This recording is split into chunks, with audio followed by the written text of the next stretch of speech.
একটু ভালো করে খেয়াল করুন, রথের এই দানবীয় চাকার নিচে যারা কাঠের গুঁড়ি দিচ্ছে তাদের হাত যদি এক মুহূর্তের জন্য কাঁপে তবে নিশ্চিত মৃত্যু। 400 টন ওজনের এই বিশালাকার কাঠের রথটিকে তুলনা করা যায় কয়েকটি বিশালাকার বোয়িং বিমানের সাথে। এটি ভারতের উড়িষ্যায় অনুষ্ঠিত পৃথিবীর অন্যতম প্রাচীন এবং সবচেয়ে ঝুঁকিপূর্ণ এক উৎসব।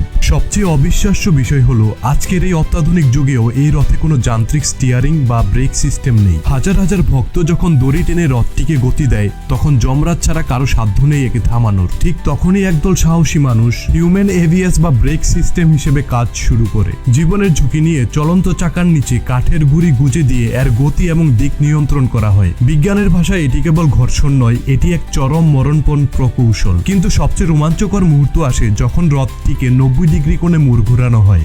তবে এখানে ভারসাম্য একটু বিঘ্নিত হলে বিশাল রথটি উল্টে যেতে পারে।